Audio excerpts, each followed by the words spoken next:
जी last class के अंदर हम लोगों ने दो क्वेश्चंस किए थे, जिसमें एक आपको इनिशियल मेजरमेंट में जो कॉस्ट के कंपोनेंट्स है उसकी प्रैक्टिस कराई थी कि क्या क्या चीज़ पार्ट ऑफ कॉस्ट बनेगी।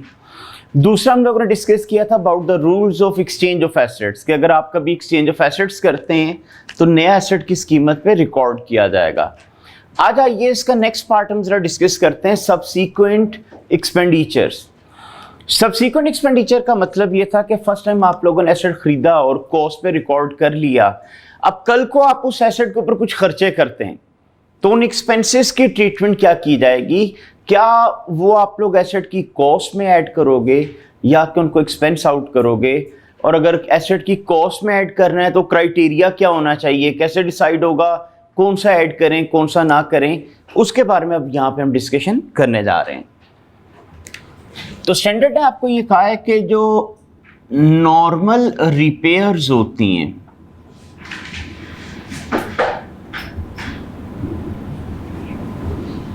would be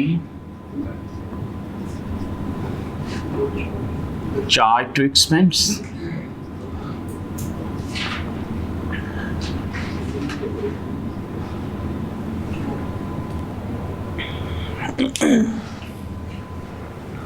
ठीक है, स्टैंडर्ड कहता है कि जो नॉर्मल रिपेयर्स होंगी उनको आप लोग क्या किया करेंगे, एक्सपेंस चार्ज कर दिया करेंगे, एक्सपेंस ट्रीट कर देंगे। जैसे आप लोग को यानी जो इजी आप अंडरस्टैंड कर जाते हैं, आप फर्ज करें आपने गाड़ी या बाइक रखी हुई है, पीरियोडिकली आप उसका ऑयल चेंज कराते हैं, ठीक है, उसके फिल्टर चेंज कराते हैं, उसकी ट्यून अप वगैरह कराते हैं, सर्विस कराते हैं, ठीक है, टायर चेंज कराते हैं, ये सारा आपका क्या कहलाएगा, नॉर्मल रिपेयर। और इसको हम लोग क्या किया करेंगे, एक्सपेंस शो करा दिया करेंगे, ये एसेट की कॉस्ट में ऐड नहीं होता।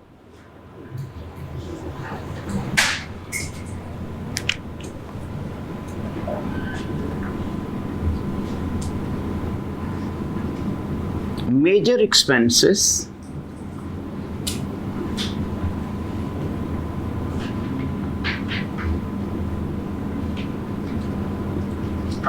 could be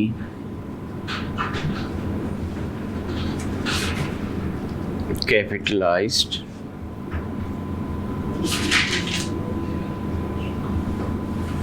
subject to recognition criteria।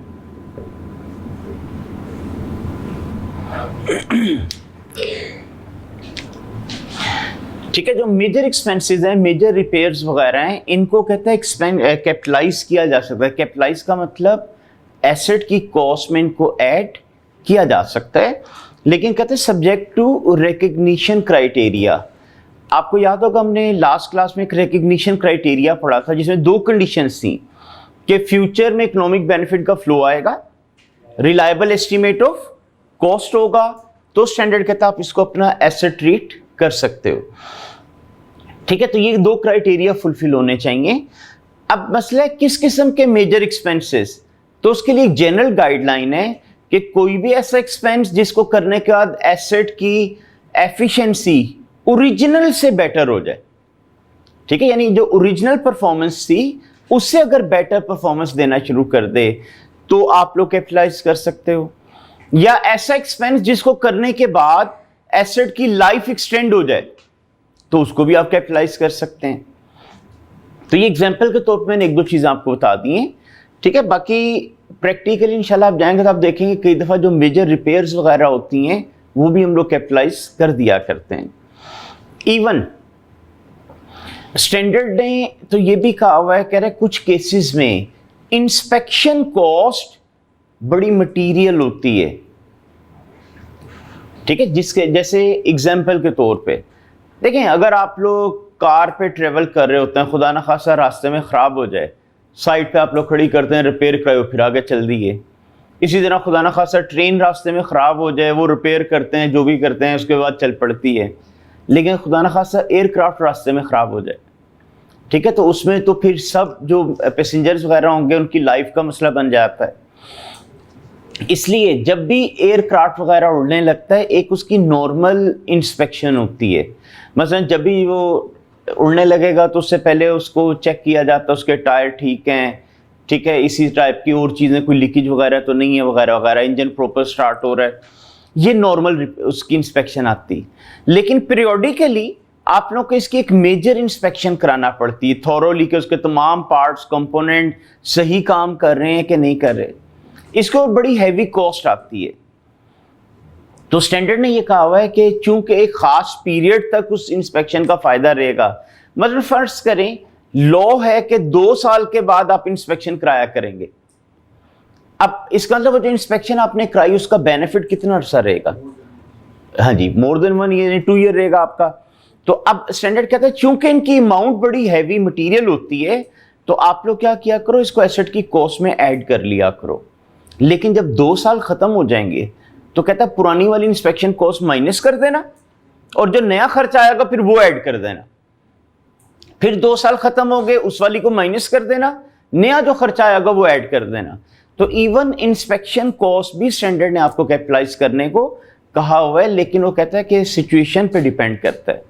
मतलब मैं आपको कहूँ मैंने गाड़ी की इंस्पेक्शन कराई, ये नहीं कॉस्ट में ऐड होगी। तो इसलिए उसने आपको क्या कह रहा है कि कैपिटलाइजेशन का क्राइटेरिया फुलफिल होना चाहिए। अच्छा, फिर स्टैंडर्ड ने एग्जांपल दी, कह रहे हैं एसेट के डिफरेंट कंपोनेंट्स की लाइफ डिफरेंट हो जाती है। तो उस सूरत में क्या होता है कि अगर आपने एसेट की पूरा बेनिफिट लेना है ओवर द लाइफ, तो आपको उसके कुछ पार्ट पीरियोडिकली रिप्लेस करना पड़ते हैं। उसे कहा जाता है रेगुलर रिप्लेसमेंट ऑफ पार्ट्स।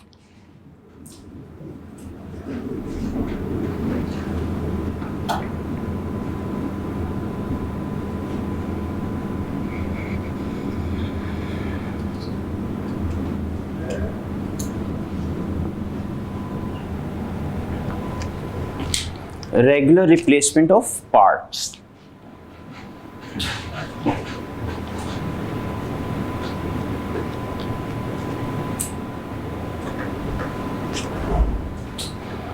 मसलन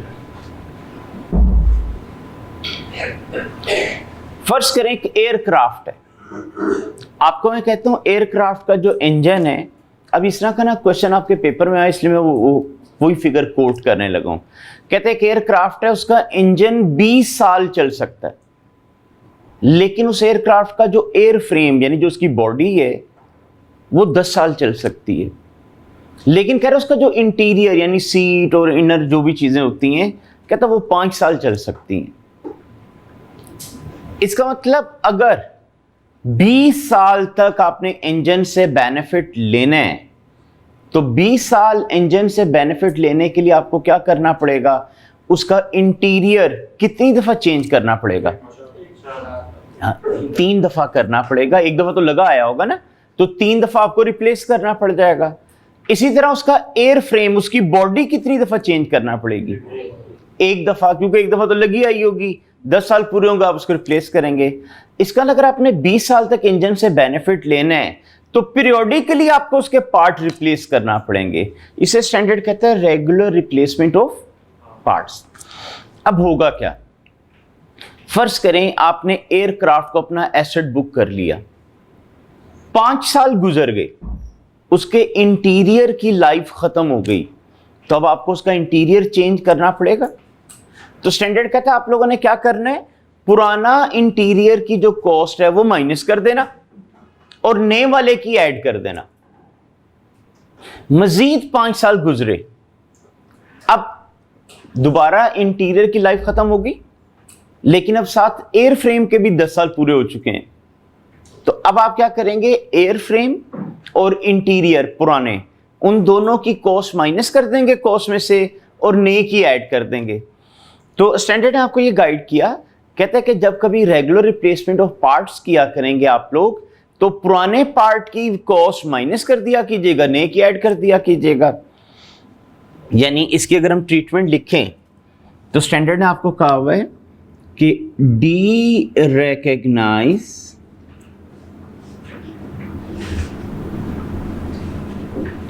the cost of old parts and recognize the cost of new parts.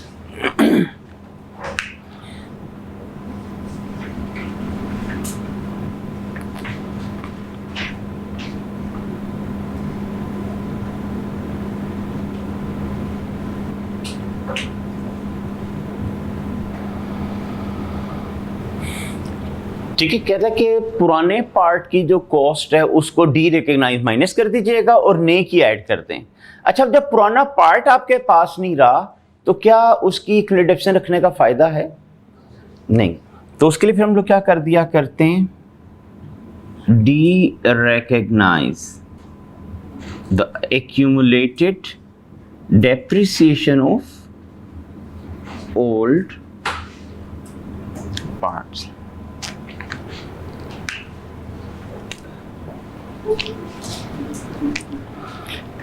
ठीक है, कि डी रिकॉग्नाइज आप कर देंगे accumulated depreciation of old part.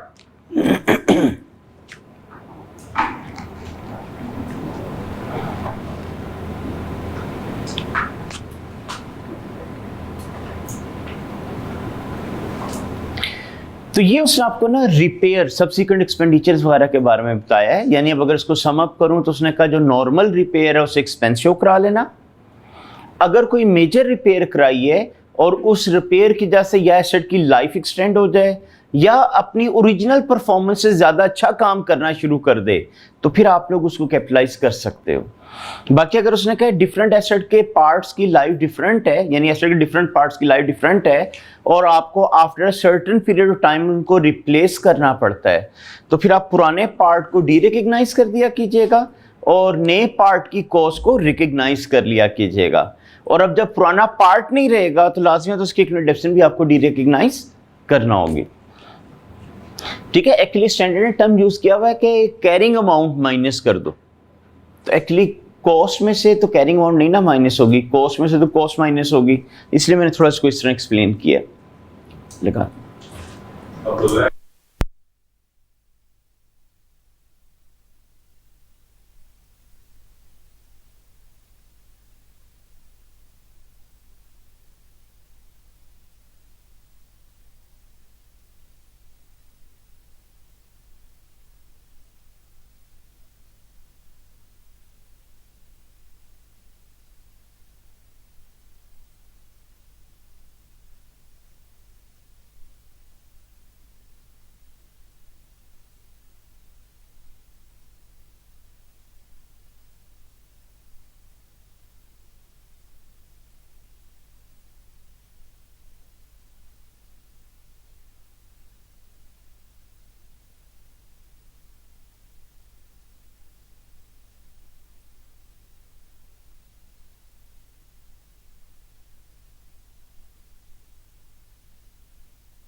अच्छा, अब आते हैं मोस्ट इंपॉर्टेंट एस्पेक्ट पे।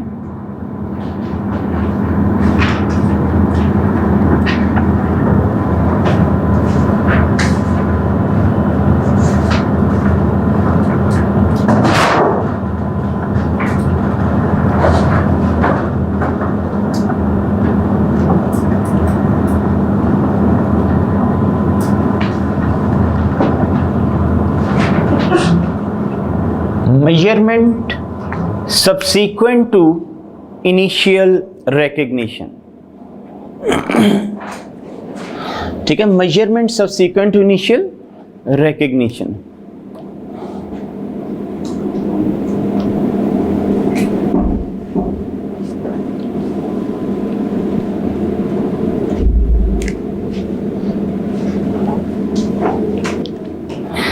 इनिशियल मेजरमेंट का क्या मतलब होता था? हाँ, कि जब फर्स्ट टाइम रिकॉर्ड करेंगे एसेट को तो किस कीमत पे करेंगे, ठीक है। तो वो हमने कहा था कॉस्ट पे। कह रहे मेजरमेंट, लेकिन कब? Subsequent to initial recognition. कह रहे पहली दफा तो एसेट रिकॉर्ड कर दिया, अब कल को रिपोर्टिंग डेट आ गई, ईयर एंड आ गया, अब एसेट को किस कीमत पे लिखोगे? तो आईटीए में आप लोग क्या किया करते थे? डेप्शन वगैरह एक्यूमुलेटेड जो थी माइनस करके लिखते थे ना। ये इसका एक मेथड था, उसको कहा जाता है कॉस्ट मॉडल। तो वहां पे आपके सिलेबस में सिर्फ यही था, इसलिए आपको पढ़ाया भी यही गया होगा, ठीक है। जिसमें आप लोग क्या करते थे? एसेट को लिखा करते थे cost less accumulated depreciation less accumulated impairment losses, ठीक है। लेकिन क्योंकि वहां इम्पेयरमेंट लॉसेस भी सिलेबस में नहीं था तो उसका जिक्र उधर नहीं आता होगा इतना। तो स्टैंडर्ड का एक होता है कॉस्ट मॉडल, जिसमें आप एसेट को उसकी cost minus accumulated depreciation minus accumulated impairment losses करके लिखा करें। इम्पेयरमेंट लॉसेस क्या होता है ये इंशाल्लाह जब स्टैंडर्ड पढ़ेंगे इसका फर्दर डिटेल में समझ आएगी। अच्छा, इसका जो मोस्ट इंपॉर्टेंट एस्पेक्ट है जो फ्रीक्वेंटली आपके पेपर में आता है वो है रीवैल्यूएशन मॉडल।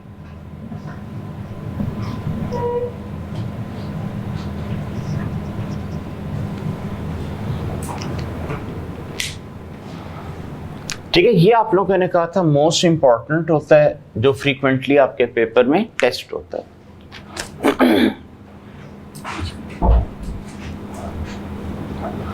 सो रीवैल्यूएशन मॉडल, नाम से वैसे क्या लग रहा है? हाँ, कि इसको रीवैल्यू कर लो, इसकी दोबारा कीमत लगवा लो, जो कीमत निकल आए उस पर रिकॉर्ड कर लो, ठीक है।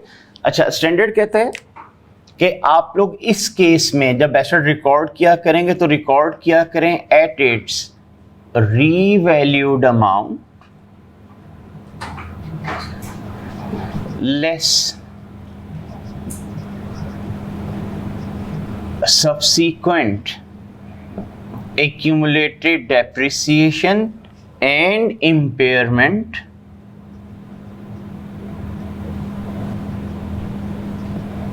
losses।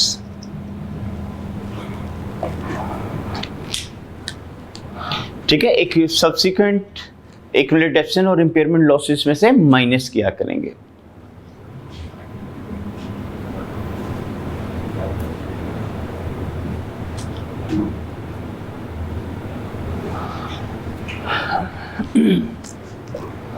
अच्छा जी, रीवैल्यूड अमाउंट, ये तो नाम से पता चल गया जो उसकी मार्केट में कीमत हो जाए, फर्ज करें वो कीमत।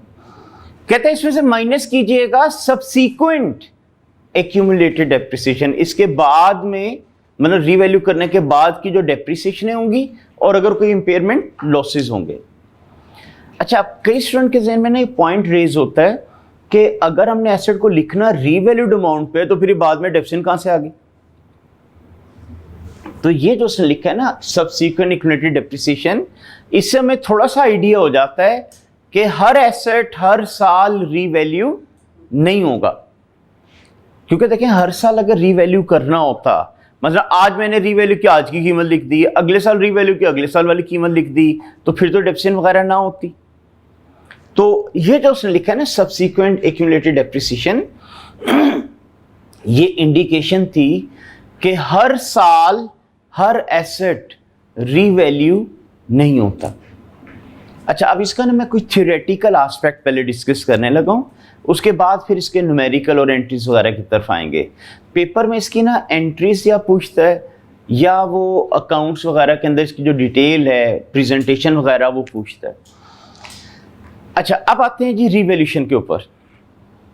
स्टैंडर्ड ने आपको कहा कि जब एक एसेट रीवैल्यू करोगे तो उस क्लास के तमाम एसेट रीवैल्यू किए जाएंगे।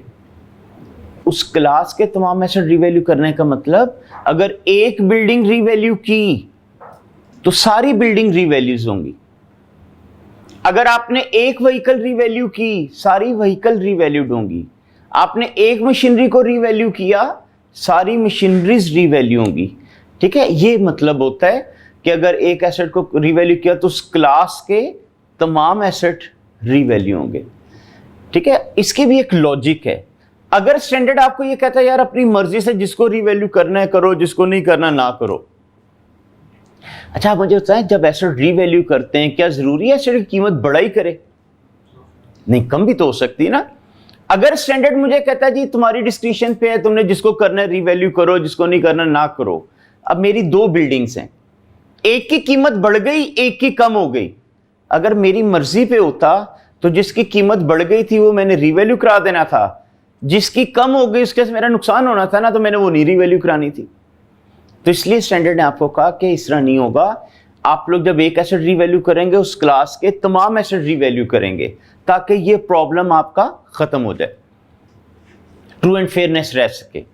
तो अभी तक मैंने आपको पहला पॉइंट ये बताया कि स्टैंडर्ड ने कहा जब एक एसेट रीवैल्यू करेंगे तो उस क्लास के तमाम एसेट रीवैल्यू होंगे। फिर स्टैंडर्ड कहते हैं बेटर है इंडिपेंडेंट पर्सन एसेट्स की रीवैल्यूएशन करे। ठीक है, कंपल्सरी नहीं कहा, उसने कहा बेटर है कि इंडिपेंडेंट पर्सन रीवैल्यू करे। अच्छा, इंडिपेंडेंट पर्सन का क्या मतलब होता है? हाँ, जो आपकी मैनेजमेंट के कंट्रोल में ना हो, जो मैनेजमेंट का प्रेशर वगैरह ना ले सकता हो। फर्ज करें मैं आप लोगों का एम्प्लॉय हूं, आपके पास एक मशीनरी है, आप लोगों ने कहा कि बताओ इसकी क्या कीमत है। मुझे पता है इसकी कीमत 20 लाख है, मैंने आप लोगों का 20 लाख, आप लोगों ने मुझे कहा नहीं 25 लाख है। तो अब जॉब सिक्योरिटी के लिए मुझे क्या करना पड़ेगा? 25 लाख कहना पड़ेगा। ठीक है, तो इसका मतलब जब आपका डिपेंडेंट आपका एम्प्लॉय होता है ना, तो चांसेस होते हैं आप उसको इन्फ्लुएंस कर जाओ और अपनी मर्जी की फिगर्स ले आओ। तो स्टैंडर्ड ने कहा है कि बेटर है इंडिपेंडेंट पर्सन रीवैल्यू करे। इंडिपेंडेंट पर्सन का मतलब जो आपके प्रेशर में नहीं होता। जैसे आप लोग माशाल्लाह सीए कर रहे हैं, तो जब chartered accountant as an external auditor जाता है तो उसकी अपॉइंटमेंट सिर्फ 1 साल के लिए होती है।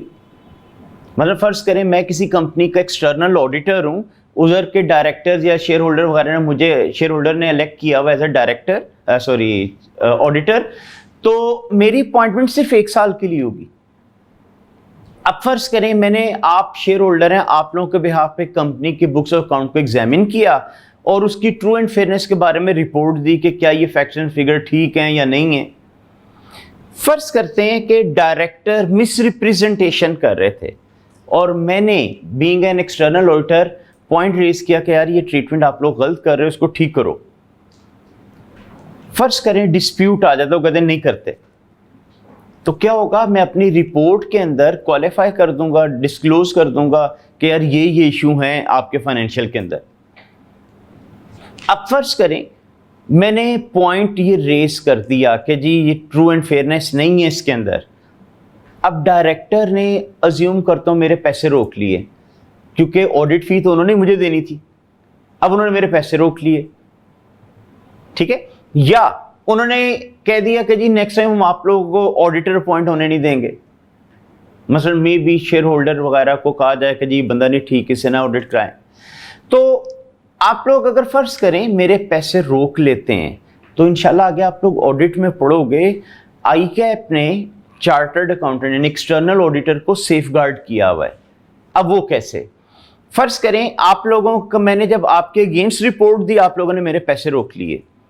अब जब नया ऑडिटर अपॉइंट होगा ना, तो आईकैप का रूल है कि वो अपने पुराने ऑडिटर जो होगा उससे परमिशन ले। अब फर्ज करें आपने मिस्टर एक्स को कहा जी अगले साल तुम हमारा ऑडिट करोगे, तो मिस्टर एक्स मुझे कंफर्म करेगा, मुझे लिखेगा कि जी ये बंदे आपकी जगह मुझे रिप्लेस कर रहे हैं, आपको कोई रिजर्वेशन या इशू तो नहीं है। फर्ज करें मैंने कहा यार मेरे पैसे नहीं दिए हुए इन्होंने, तो वो डिक्लाइन कर देगा, वो जॉब यानी आपकी असाइनमेंट रिफ्यूज कर देगा कि मैं नहीं कर रहा। आपने मिस्टर एक्स ने नहीं माना, आपने मिस्टर वाई को पकड़ा कि यार तुम हमारा ऑडिट करो। मिस्टर वाई ने फिर मुझे लिखा कि जी आपको कोई इतराज तो नहीं, मैंने कहा इन्होंने मेरे पैसे नहीं दिए हुए। वो भी डिक्लाइन कर देगा, तीसरा, चौथा, पांचवा, एंड पे मजबूरी में आपको क्या करना पड़ेगा कि मेरे पैसे देंगे तो कोई और नया ऑडिटर आएगा। तो इस तरह करके ना सेफगार्ड किया हुआ है। तो इंडिपेंडेंट पर्सन इस तरह इंडिपेंडेंटली काम कर सकता है, ट्रू एंड फेयरनेस के ऊपर स्टैंड ले सकता है, लेकिन जो डिपेंडेंट होते हैं चांसेस होते हैं जॉब सिक्योरिटी के लिए, अपने पैसों के लिए वो कंप्रोमाइज कर जाए। तो इसलिए स्टैंडर्ड ने कहा कि बेटर है इंडिपेंडेंट पर्सन रीवैल्यू करे। ठीक है। अच्छा, आप लोगों के पेपर में एक दो क्वेश्चन आया था, उसने कहा था आपका एम्प्लॉई रीवैल्यू कर सकता है कि नहीं कर सकता। तो क्या स्टैंडर्ड ने मना किया कि नहीं कर सकता? नहीं, उसने कहा बेटर है कि इंडिपेंडेंट हो। इसका मतलब डिपेंडेंट हो सकता है। तो आगे जाके आप देखेंगे जब मैं स्टैंडर्ड की डिस्क्लोजर करा रहा हूँ ना, तो उसने कहा है कि अगर इंडिपेंडेंट रिवैल्यूएशन करने वाली पार्टी नहीं थी, इंडिपेंडेंट पर्सन नहीं था, तो आप उसको डिस्क्लोज करेंगे। तो आप लोग देखेंगे फिर मैं डिस्क्लोजर में लिखा करूंगा कि ये रीवैल्यू मेरे एम्प्लॉय ने किया हुआ है, ताकि जो रीडर ऑफ फाइनेंशियल स्टेटमेंट हो उसके ज़हन में कहीं ना कहीं ये बात आ जाए कि हो सकता है ये ट्रू एंड फेयर वैल्यू ना हो। अच्छा जी, तो बात हम लोग कर रहे थे, स्टैंडर्ड ने कहा कि इंडिपेंडेंट पर्सन एसेट को रीवैल्यू करे।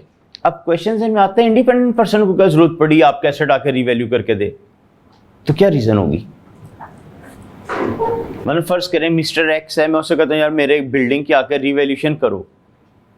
देखें, जो चार्टर्ड अकाउंटेंट है ना, इसकी लिमिटेशन होती है, इसकी हर फील्ड में एक्सपर्टी नहीं होती। मतलब फर्ज करें बिल्डिंग की रिवैल्यूएशन करनी है, आप मुझे कोई कर दो, तो मैं तो नहीं कर सकता। उसके लिए हमें आर्किटेक्ट चाहिए होगा जो बिल्डिंग के मटेरियल की क्वालिटी चेक करेगा, लोकेशन चेक करेगा, इसकी लाइफ और अदर एस्पेक्ट देख के बताएगा जिसकी वर्थ क्या बनती है, कितनी लाइफ है इसकी। तो उसके लिए हमें ना एक्सपर्ट्स की जरूरत पड़ती है, और एक्सपर्ट्स कोई भी काम फ्री में नहीं करते, उस काम के पैसे लेते हैं। तो इस वजह से अब, और आमतौर पे ना इनकी जो वैल्यू होती है, यानी जो चार्जेस होते हैं, कई दफा percentage of the value of asset होते हैं। मसलन फर्ज करें मैंने कहा यार आप लोगों के एसेट में रीवैल्यू करूंगा, 1% ऑफ द वैल्यू मेरी फी होगी। अब इस वक्त जिस बिल्डिंग में आप लोग बैठे हुए हैं, अगर मैं इसकी वैल्यू को अंडर एस्टिमेट भी करूं तो ये तकरीबन 80 करोड़ के करीब की बिल्डिंग है। ठीक है, अगर इसका मैं 1% भी आप लोगों से मांग लूं तो मिलियंस के अंदर मेरी फी बनती है। और अगर आप लोगों के 10-15 ऐसी बिल्डिंगें निकल आई तो आपका तो करोड़ों के अंदर साल का खर्चा रिवैल्यूएशन का बन जाएगा। इस वजह से स्टैंडर्ड ने ये नहीं कहा कि हर साल हर एसेट को रीवैल्यू करना, वरना तो ये कंपनीज के लिए बड़ा मुश्किल काम हो जाता। तो उसके लिए ना स्टैंडर्ड ने आपको गाइड किया about the frequency of revaluation. Frequency of revaluation का मतलब कितना फ्रीक्वेंटली आप लोग एसेट को रीवैल्यू करोगे। मसलन क्या हर साल करूं, 2 साल बाद करूं, 3 साल बाद करूं। तो स्टैंडर्ड कहते हैं कि फ्रीक्वेंसी ऑफ रिवैल्यूएशन डिपेंड करेगी नेचर ऑफ एसेट पे।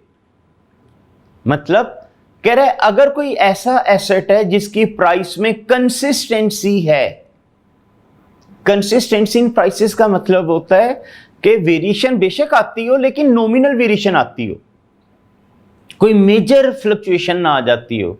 तो कहते हैं अगर कंसिस्टेंसी इन वैल्यूएशन प्राइसेस है, मसलन आपको मैं कहता हूं यार पहले साल रीवैल्यू किया 10 लाख का निकला, अगले साल इसकी कीमत 9,80,000 हो गई, अगले साल किया तो 9,50,000 हो गई, अगले साल किया 9,70,000 हो गई।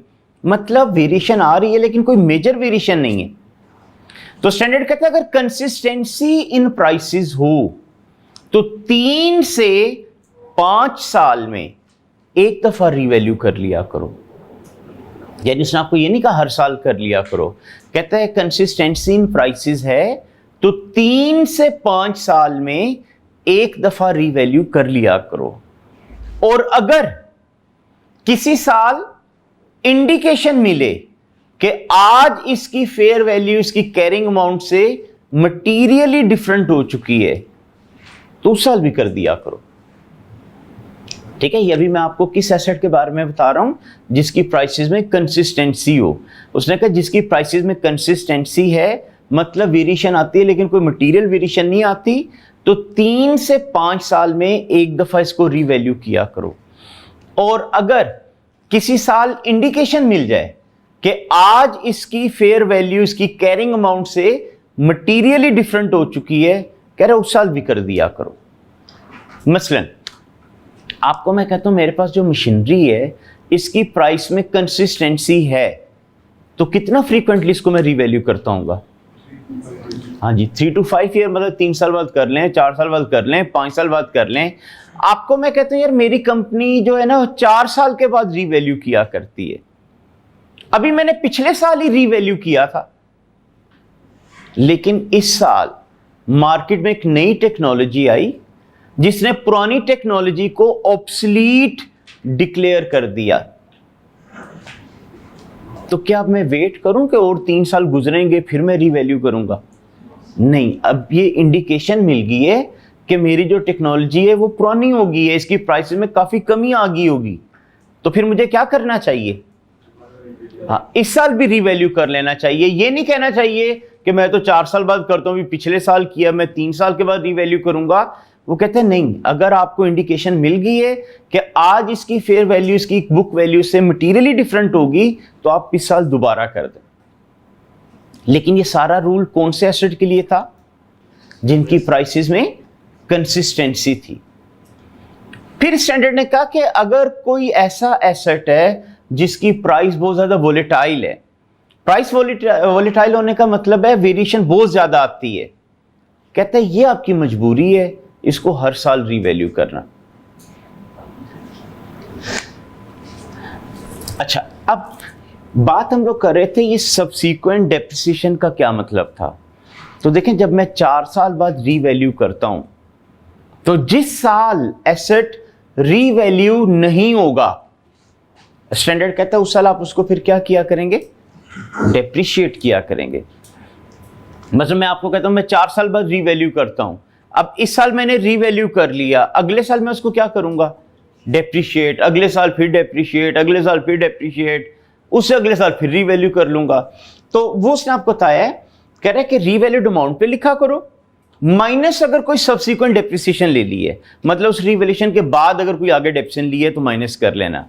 जैसे आपको मैंने कहा है कि मैं हर 4 साल बाद रीवैल्यू करता हूं, ये रीवैल्यूड अमाउंट निकली थी आज से 2 साल पहले, तो फिर इन 2 साल में मैंने उसको क्या किया होगा? डेप्रिशिएट। तो कह रहा है वो डेप्रिसिएशन माइनस करके इसकी वैल्यू लिख लो। तो ये काम आपको इसमें करना पड़ता है। ठीक है, अभी तक मैंने आपको 2-3 चीजें क्या बताई कि स्टैंडर्ड ने आपको कहा है कि जब कोई एक एसेट रीवैल्यू होगा तो उस क्लास के सारे एसेट रीवैल्यू होंगे। ठीक है, फिर उसके बाद आपको मैंने कहा कि स्टैंडर्ड ने आपको कहा कि बेटर है कि इंडिपेंडेंट पर्सन वैल्यूएशन करे।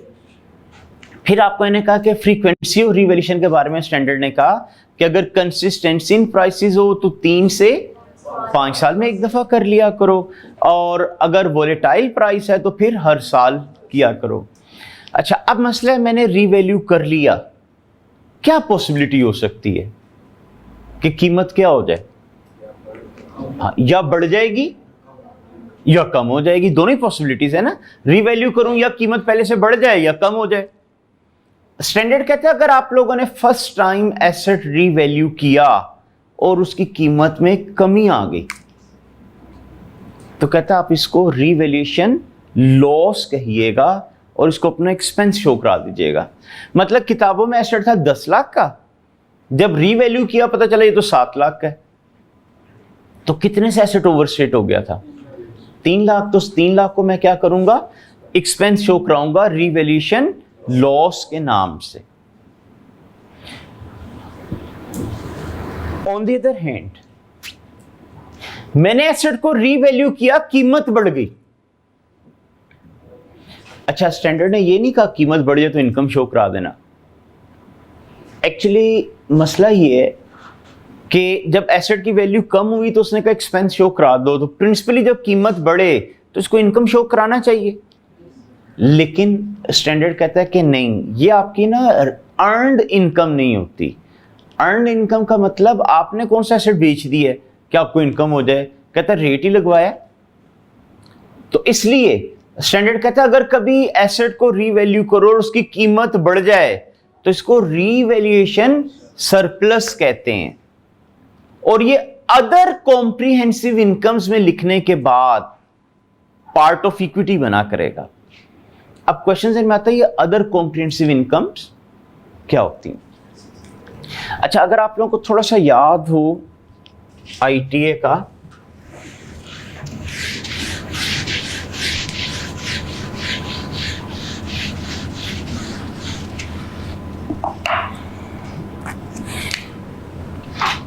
अच्छा उसमें ना आप लोगों ने IAS 1 के अंदर स्टेटमेंट ऑफ कॉम्प्रिहेंसिव इनकम के बारे में पढ़ा होगा। ठीक है, IAS 1 है प्रेजेंटेशन इन फाइनेंशियल स्टेटमेंट। ये आपको फाइनेंशियल स्टेटमेंट की प्रेजेंटेशन, उसकी रिक्वायरमेंट वगैरह, फॉर्मेट वगैरह बताता है। तो IAS 1 ने कहा जब स्टेटमेंट ऑफ कॉम्प्रिहेंसिव इनकम बनाओ तो या तो ये बनती है सिंगल स्टेटमेंट, ठीक है, तो या बनती हैं 2 स्टेटमेंट्स।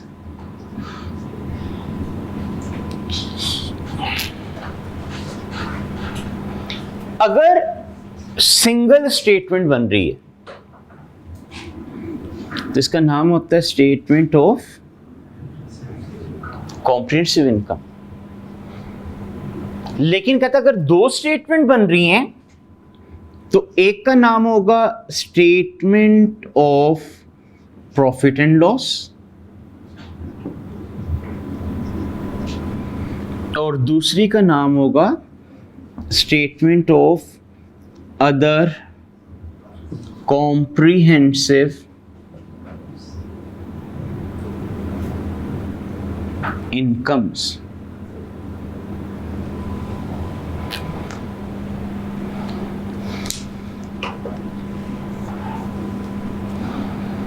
ठीक है, यानी स्टैंडर्ड ने आपको कहा कि स्टेटमेंट ऑफ कॉम्प्रिहेंसिव इनकम बनाने के 2 तरीके हैं, या सिंगल स्टेटमेंट बना लो या 2 स्टेटमेंट्स बना लो। सिंगल बनाओगे तो उसका नाम होगा स्टेटमेंट ऑफ कॉम्प्रिहेंसिव इनकम, 2 बनाओगे तो एक का नाम होगा statement of profit and loss, दूसरी का statement of other comprehensive income. अच्छा, आईटीए में जितना आपके सिलेबस में था अदर कॉम्प्रिहेंसिव इनकम उसमें थी नहीं, इसलिए आईटीए के अंदर ना आपको सिर्फ ये वाला पोर्शन बनवाया जाता था।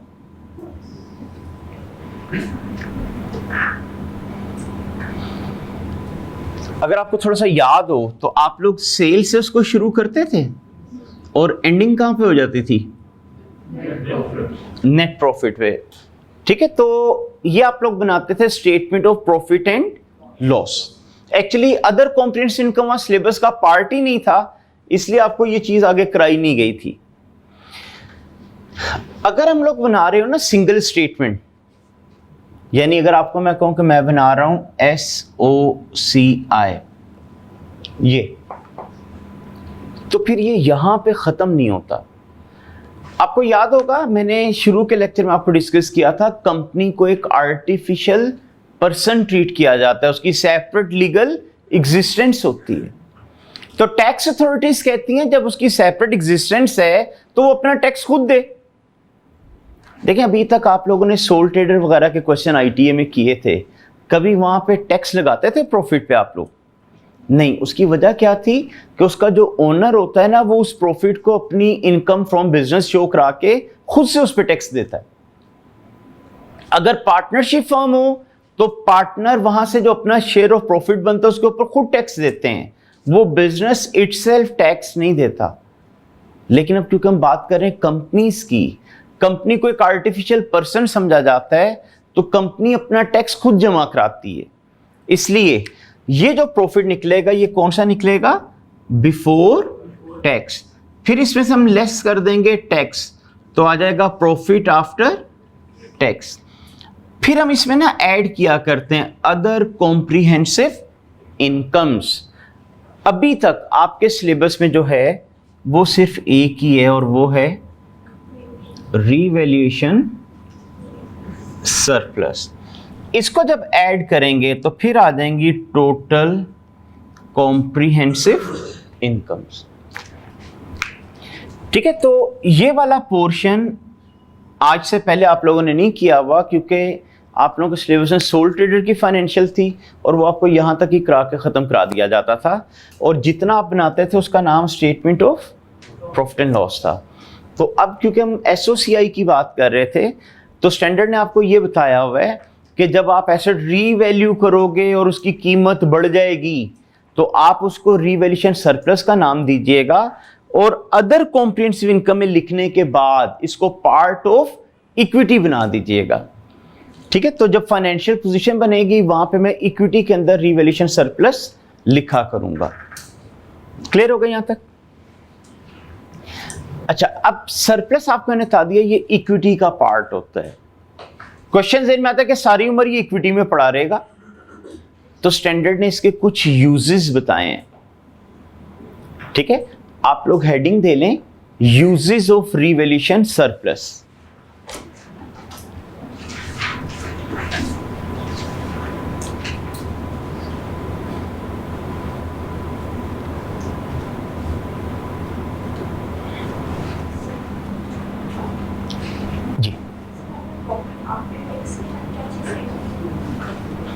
Other comprehensive incomes.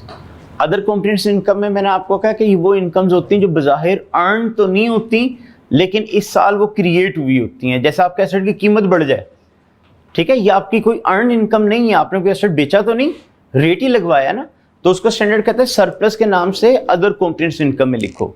बाकी और एग्जाम्पल क्या है वो रिपोर्टिंग 2 में कुछ पता चलेंगी। अच्छा जी, हेडिंग आप लोगों को मैंने कहा था दीजिएगा uses of revaluation surplus. Paper में एक दफा क्वेश्चन आया था कि सरप्लस को कहां कहां यूटिलाइज कर सकते हो, तो मेनली 3 जगहों पे हम इसको यूटिलाइज करते हैं। तो पहला पॉइंट लिखिएगा, loss on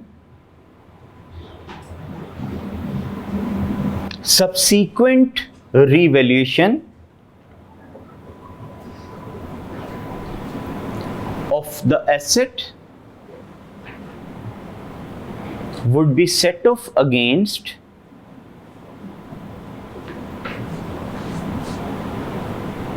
its surplus।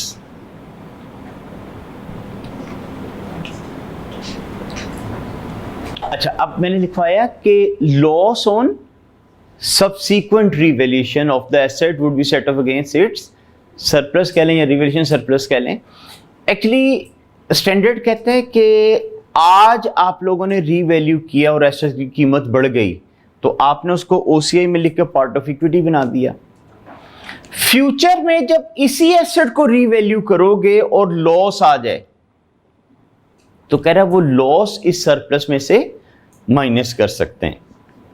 Offset का मतलब उसमें से एडजस्ट किया जा सकता है, माइनस किया जा सकता है। मतलब देखना, ये तो नहीं हो सकता मैं कोई यार इस मशीनरी का सरप्लस पड़ा है 10 लाख लेकिन मुझे लॉस हो गया 2 लाख का। तो अगर एक तरफ मैं कह रहा हूं सरप्लस पड़ा है 10 लाख, एक तरफ कह रहा हूं लॉस हो गया है, तो फिर आपको नेट करके क्या कहना चाहिए कि 8 लाख का सरप्लस पड़ा हुआ है। तो इसलिए स्टैंडर्ड ने कहा कि अगर उसी एसेट, अगर आप वर्डिंग देखें तो मैंने लिखा है ऑफ द एसेट, ठीक है, loss subsequent revaluation loss of the asset, कि उसी एसेट का अगर लॉस हो तो उसके अगेंस्ट ऑफसेट कर सकते हैं। अच्छा, पेपर में ना एग्जामिनर ने इस तरह का मसला डाला है कि 2 प्रॉपर्टीज थी, एक की कीमत बढ़ गई, ठीक है, कुछ अरसे के बाद दोबारा रीवैल्यू किया तो एक दूसरी प्रॉपर्टी की कीमत कम हो गई, तो क्या जिसकी कीमत कम हुई वो इस वाले के सरप्लस में से ऑफसेट हो सकता है? नहीं। स्टैंडर्ड कहता है सेम एसेट का लॉस माइनस हो सकता है, अदर किसी का नहीं। तो इसलिए वो आप लोगों ने अलग से एक्सपेंस शो कराना है। अभी सेकंड या थर्ड लास्ट अटेम्प्ट का जो क्वेश्चन है उसमें स्टूडेंट्स को प्रॉब्लम आती है कि जी सरप्लस था तो उसने माइनस क्यों नहीं किया। तो अगर आप लोग देखेंगे ना तो उसने अलग अलग बताया हुआ था कि 2 प्रॉपर्टीज थी, एक का सरप्लस ज्यादा था, एक का कम था। जिसका कम था और लॉस माइनस करके भी उसका लॉस बच गया तो वो फिर एक्सपेंस शो कराना पड़ेगा, वो आप दूसरे के सरप्लस में से माइनस नहीं कर सकते। जी, एसोसिएट तो 40 ईयर होती है, अगर पहले सरप्लस आ जाए तो अगले साल लॉस फर्स्ट ईयर में वो एडजस्ट होगी। देखिए वो जो लॉस होगा ना वो फिर आपको उसमें माइनस होता है, यानी एक तो मैं इधर ब्रैकेट में लिखूंगा इस साल जब लॉस होगा, और उसके बाद उधर जो सरप्लस पड़ा होगा इक्विटी में वहां से माइनस हो जाएगा। एडजस्टमेंट फर्स्ट ईयर में सर देखिए ना, पहले साल तो आपका सरप्लस आया, आपने सरप्लस लिख दिया, ये सरप्लस लिखा और ये इक्विटी में चला गया। अगले साल रीवैल्यू किया, लॉस आ गया, तो अगले साल मैं यहाँ पे रिवैल्यूएशन लॉस जो है ब्रैकेट में लिखूंगा और उधर सरप्लस में माइनस कर दूंगा। अच्छा जी, अब आते हैं जरा सेकंड पॉइंट के ऊपर। An amount equivalent to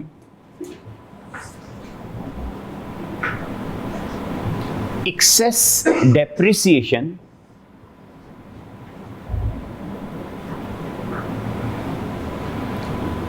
could be transferred from revaluation surplus to retained earnings.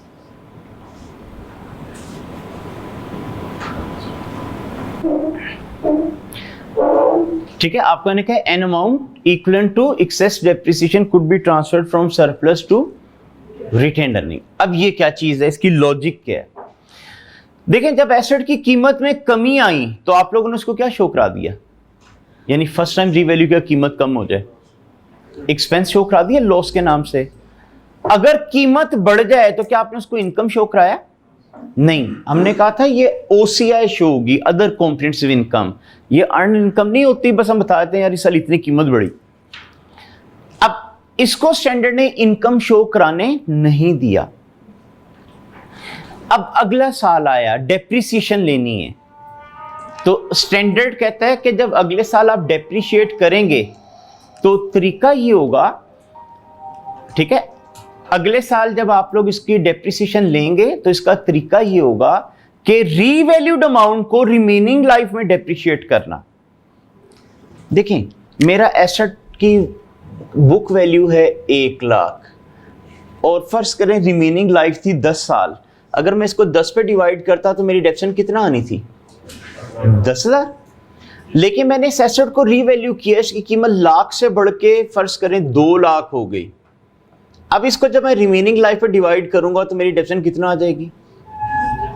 20,000। इसका मतलब उस सरप्लस की वजह से मेरी डेप्शन की फिगर बढ़ गई।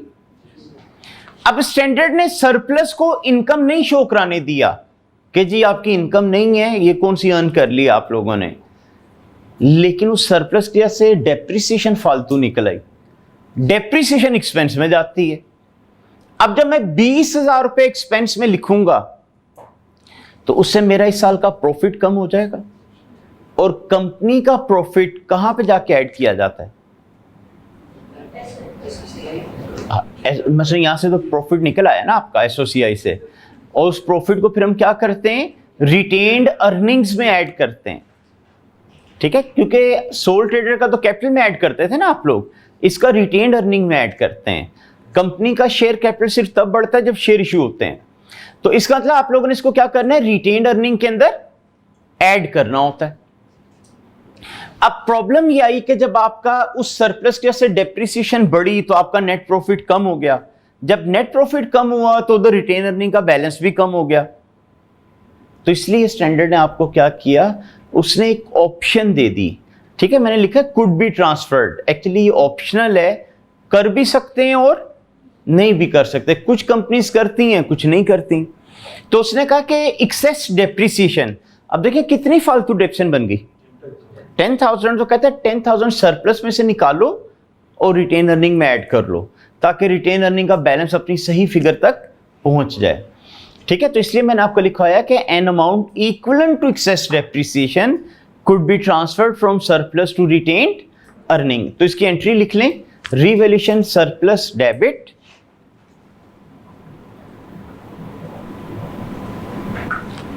और retained earnings credit.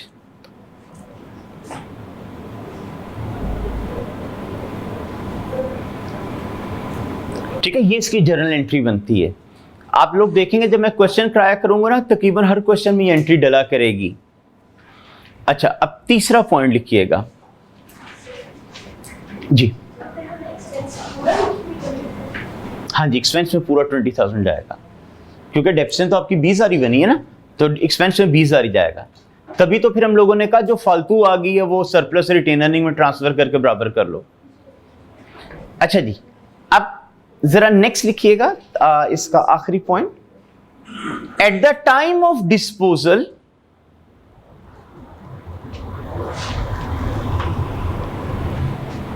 Of the revalued asset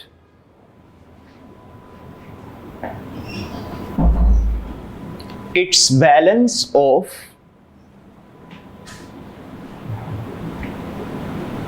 surplus would be transferred to retained earnings.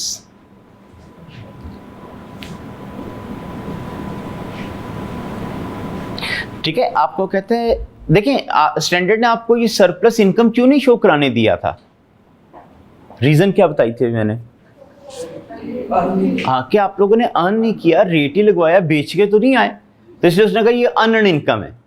आज जब मैंने एसेट बेच दिया, क्या अब भी वो अनअर्न रहेगी? नहीं। तो स्टैंडर्ड ने कहा कि अब आप लोग इसको रिकॉर्ड करो, लेकिन ये नहीं है कि प्रॉफिट एंड लॉस में इनकम शो करा दो। कहता वो क्या करना, उस सरप्लस को किस में ट्रांसफर कर देना? रिटेन्ड अर्निंग में। तो इसकी भी फिर एंट्री नीचे लिख लें, क्या बन जाएगी?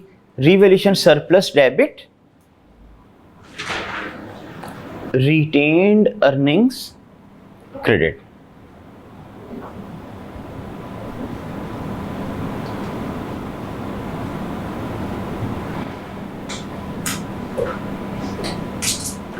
ठीक है, इसका अब आखिरी पॉइंट भी लिख लें, क्योंकि पिछले ट्रेंड में आई कैप ने वो भी सिलेबस में डाल दिया हुआ है। तो अब इसका चौथा यूज भी लिख लीजिएगा। Impairment loss of the revalued asset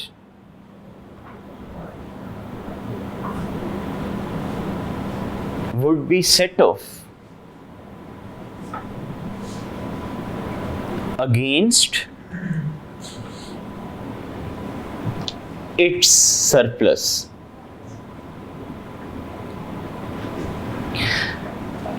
ठीक है, कि अगर कभी रीवैल्यूड एसेट का इम्पेयरमेंट लॉस निकल आया तो कहता है उसके सरप्लस में से माइनस कर देना। तो ये इसके ना 4 यूजेस बन जाते हैं। तो आज फिलहाल इसको मैं यहीं तक छोड़ रहा हूँ। कल इंशाल्लाह छुट्टी ना कीजिएगा, क्योंकि मैंने इसकी एंट्रीज और इसके क्वेश्चन शुरू करा देने हैं। तो रिवैल्यूएशन की पहले हम थोड़ी सी प्रैक्टिस वगैरह देख के फिर other aspect of standard discuss करेंगे।